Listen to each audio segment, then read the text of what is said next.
आज हम डिस्कस करेंगे टॉपिक डायरेक्टर्स का। डायरेक्टर्स कौन होते हैं, कितने तरह के डायरेक्टर्स चाहिए होते हैं कंपनी में, एवरीथिंग रिलेटेड टू डायरेक्टर्स वो हम आज करेंगे। तो सबसे पहले डायरेक्टर्स होते कौन हैं, हु आर डायरेक्टर्स। सबसे पहले क्योंकि कंपनी एक आर्टिफिशियल पर्सन है, ये हमने फीचर्स में किया था, तो इसीलिए वो खुद से अपने आप को नहीं मैनेज कर सकती। तो यानी कंपनी को चलाने के लिए हमें ह्यूमन बींग्स की ज़रूरत पड़ेगी। तो इसीलिए जो लोग कंपनी को चलाते हैं उनको हम कहते हैं डायरेक्टर्स।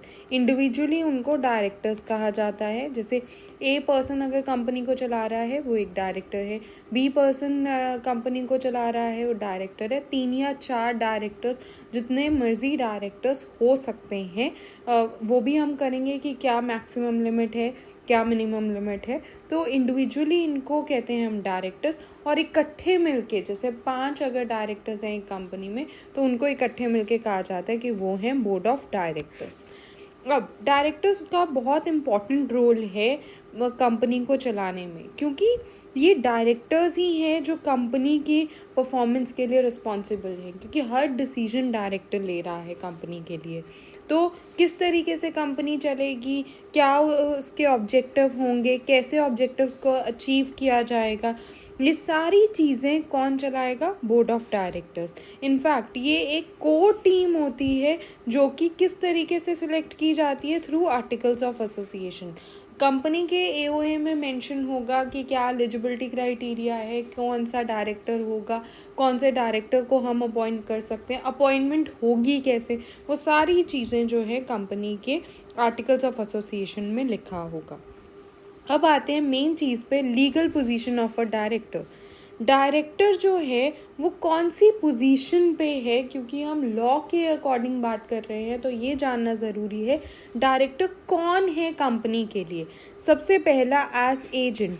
कई लोगों का मानना है कि डायरेक्टर जो है वो एजेंट होता है। कैसे? क्योंकि डायरेक्टर हर वो काम कर रहा है जो कि एजेंट करता है प्रिंसिपल के लिए, उसी तरीके से डायरेक्टर हर काम कंपनी के लिए कर रहा है, कंपनी के बेनिफिट के लिए कर रहा है। वो खुद से कोई काम नहीं कर सकती कंपनी, तो इसीलिए उसने डायरेक्टर को अपॉइंट किया, और डायरेक्टर कंपनी के डायरेक्शंस पे ही, कंपनी के ऑब्जेक्टिव्स को फुलफिल करने के लिए ही सारे काम करता है। इसलिए लोग कहते हैं कि ये एजेंट है। लेकिन अगर हम लीगल पॉइंट ऑफ व्यू से देखें तो एजेंट को एक्चुअल में अपॉइंट किया जाता है, इलेक्ट नहीं किया जाता। लेकिन डायरेक्टर को हम इलेक्ट करते हैं, यानी जनरल मीटिंग में उसकी इलेक्शंस नॉमिनेट किया जाता है, और शेयर होल्डर्स जो हैं, मेंबर्स जो हैं, वो चूज़ करते हैं कि कौन से पर्सन को हमें डायरेक्टर बनाना है। तो इस चीज़ को देखते हुए हम कह सकते हैं कि बेसिकली वो जो डायरेक्टर है वो फुल तरीके से एजेंट नहीं है, क्योंकि हमने उसको अपॉइंट नहीं किया, उसको इलेक्ट किया है। दूसरी चीज़, अगर हम एजेंट की बात करें तो एजेंट एक रेम्युनरेशन लेता है, एजेंट का कुछ सैलरी होती है, कुछ कमीशन होता है। लेकिन डायरेक्टर को हम बिना पे के जो है रखते हैं। तो उस केस में भी, क्योंकि उसके लिए, डायरेक्टर के लिए कोई रिवॉर्ड नहीं है, तो इस वजह से भी हम कह सकते हैं कि एक डायरेक्टर एजेंट फुल सेंस में नहीं होता। फिर आते हैं, अगर इलेक्ट करने को ही पॉइंट लें तो दैट मीन्स वो पार्टनर हुआ, क्योंकि पार्टनरशिप में भी हमने देखा है मैनेजिंग पार्टनर भी कौन होते हैं, जिसको इलेक्ट किया जाता है, जो आपके प्रॉफिट्स को शेयर करता है, सारे डिसीजंस लेता है। तो इस तरीके से, क्योंकि हम कहते हैं कि डायरेक्टर को इलेक्ट किया जाता है, तो यानी हम कह सकते हैं कि डायरेक्टर एक मैनेजिंग पार्टनर हुआ।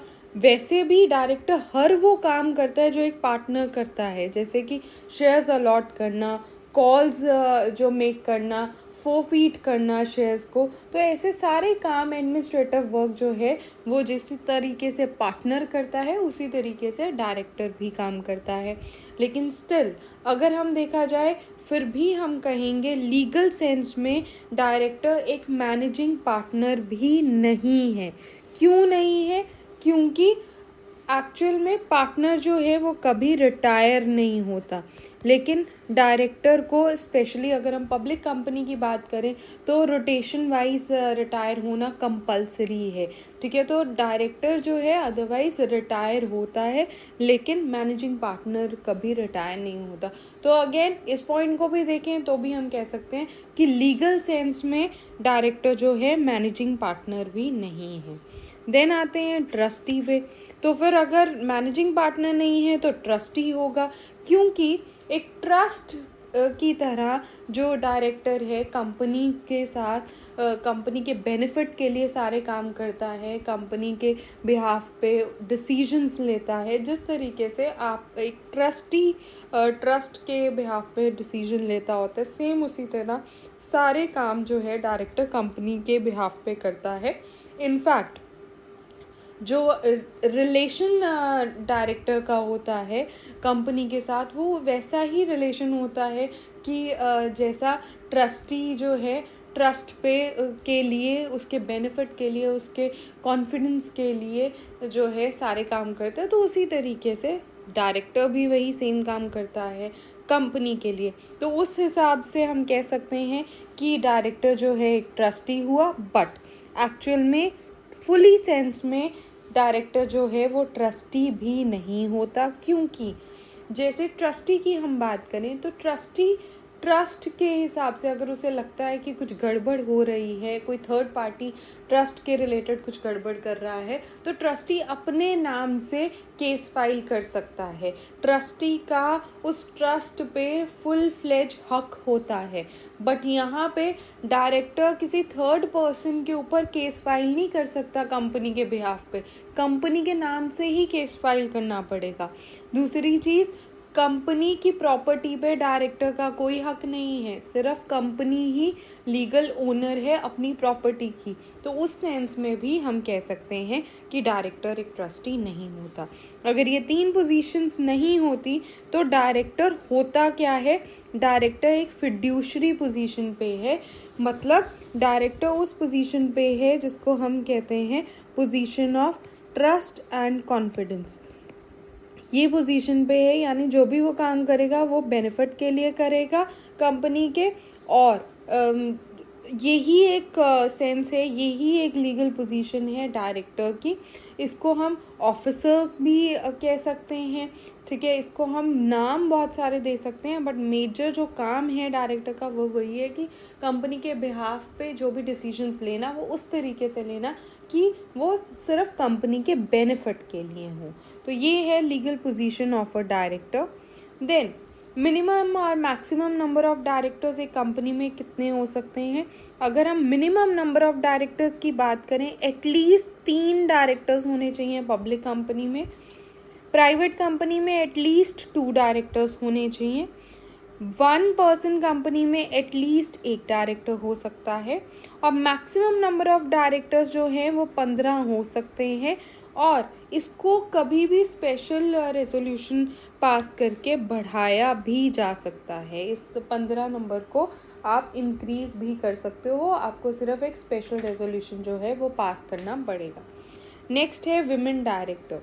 विमेन डायरेक्टर का कई बार क्वेश्चन आ जाता है, क्योंकि अकॉर्डिंग टू सेक्शन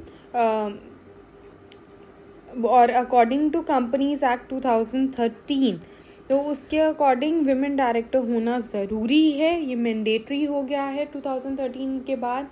तो जैसे ही कंपनी इनकॉर्पोरेट होती है, इनफैक्ट अगर कंपनी 2013 के बाद इनकॉर्पोरेट हुई है तो 6 महीने के अंदर अंदर आपको एक विमेन डायरेक्टर अपॉइंट करनी ही पड़ेगी, इलेक्ट करनी ही पड़ेगी। कौन सी कंपनीज़ को? वो कंपनीज़ जो लिस्टेड कंपनीज़ है, स्टॉक एक्सचेंज में लिस्टेड हुई हैं, या फिर हर एक पब्लिक कंपनी जिसका शेयर कैपिटल और we can say paid up share capital जो है वो 100 करोड़ या उससे ज़्यादा हो, या जिसकी टर्नओवर, जिसको हम सेल्स भी कह सकते हैं, 300 करोड़ से ज़्यादा हो, तो उन कंपनीज़ को एक विमेन डायरेक्टर अपॉइंट करना कंपलसरी है according to companies act 2013। That's it, thank you. ऐसे ही कंपनी लॉ के बाकी वीडियोस के लिए सब्सक्राइब कीजिए बिजनेस टेल्स को।